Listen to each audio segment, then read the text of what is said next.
Employees who participate in a qualified employee stock purchase plan can purchase up to $25,000 worth of stock per year, which sounds pretty straightforward, but in practice, that limit can be pretty complicated. In this video, I'm going to explain how the ESPP $25,000 limit works. Like I said, the limit allows employees to purchase up to $25,000 for each calendar year that they are enrolled in the qualified employee stock purchase plan. Why $25,000? Got me. It's because that's what Congress decided on when they created qualified ESPPs all the way back in the 1960s. That's right, this limit has not been increased since the 1960s. I don't know if it's ever going to be increased. It would literally take an act of Congress to increase it. The important thing to know at this point is that it is a statutorily mandated limit for qualified ESPPs. You can't change it, and it's the same limit that applies to everyone. We're going to determine the value of the stock employees purchase for purposes of this limit using the fair market value on their grant date. And under most ESPPs, the grant date is going to be the date that they entered into the offering in which they are purchasing stock. I'm going to go through a series of examples to explain how the limit works. And we're going to start with a pretty straightforward one. In this example, my employee enrolls for the very first time in the employee stock purchase plan on May 20th. And on that day, our fair market value is worth $20 per share. And then she's going to purchase stock 3 months later on August 19th. At that point, our fair market value is worth $25 per share. But you know what? That fair market value on the purchase date, totally irrelevant for purposes of the $25,000 limit. What's important here is that the stock was worth $20 when she enrolled in the plan. We don't care what the stock is worth on the purchase date. We don't even need to know what the purchase price is. I'm going to do this whole video without ever stating a purchase price. So to determine the number of shares she can purchase, we'll divide $25,000 by that $20 enrollment fair market value, and she can purchase 1,250 shares. If she purchases all the way up to that maximum, that's it. She's done for the year. She can't purchase any more shares until next year. But let's say she doesn't purchase quite that many shares. Let's say she only purchases 500 shares on August 19th. Let's calculate how much limit she'll have left for the rest of the year. To do that, we're first going to figure out the value of those 500 shares, and that's again going to be based on that enrollment date fair market value. So those 500 shares are worth $20 per share. That's a total value of $10,000. Then we'll take $25,000, that's her limit for the year. We'll subtract from that the $10,000 worth of stock that she just purchased, and she can purchase a remaining amount of $15,000 worth of stock for the rest of the year. Now, what will typically happen at this point is that in most ESPPs, after that purchase, the offering ends, and everybody automatically gets enrolled in a new offering. So let's assume that that's what happens here. The offering ends, a new offering starts on August 20th, and my employee is automatically enrolled in this new offering. And let's say that the fair market value on August 20th is $24 per share. And the next purchase will occur on November 19th. At that point, our fair market value has declined to $18 per share. But you know what? Again, still, that fair market value on the purchase date, still totally irrelevant. Even though it's lower than what the fair market value was on August 20th, even though our price at this point is probably based on that $18 fair market value, it does not change the calculation of the $25,000 limit. For that, we're still looking at the $24 fair market value that existed when she got into the offering. To figure out how many shares she'll purchase, we'll take $15,000 because remember, she's already purchased $10,000 worth of stock this year. So we'll take that remaining $15,000 that's available to her and we'll divide that by the $24 fair market value, and she can purchase 625 shares. Now, I said that what typically happens is that a new offering starts, but that's not always what happens. In some plans, you can have multiple purchases in an offering. So let's look at an example of that. So this is the same example that we just went through, except I've changed one important fact, which is when the offering ends. So my employee still enrolled on May 20th when the fair market value was $20 per share. The first purchase took place on August 19th when the fair market value was, well, I guess it was $25 per share on that date. And she purchased 500 shares on that purchase. And now we're at November 19th, and we're trying to figure out how many shares she can purchase on November 19th.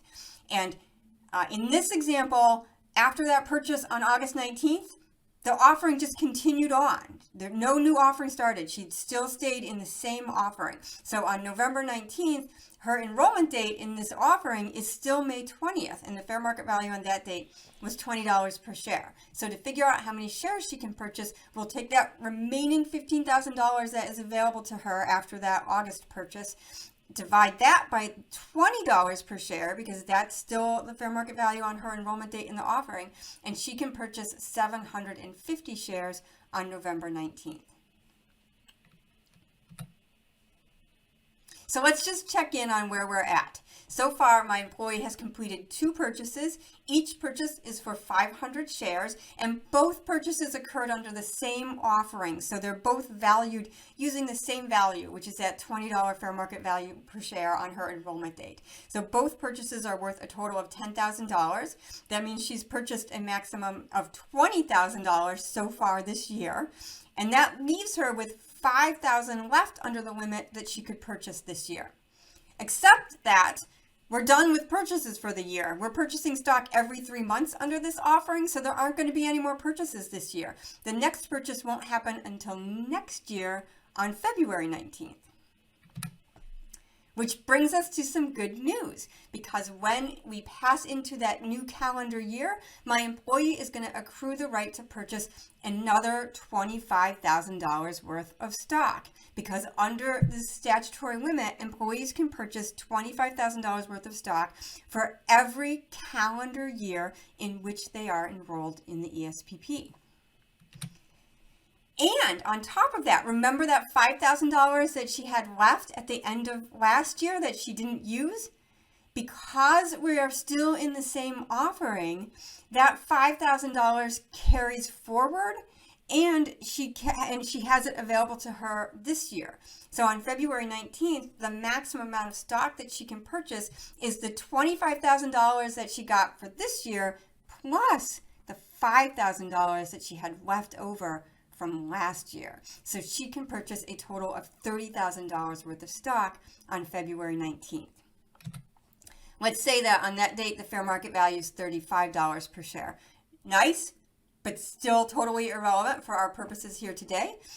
In fact, because she's still enrolled in the same long offering, for purposes of the $25,000 limit, we're still looking all the way back to May 20th.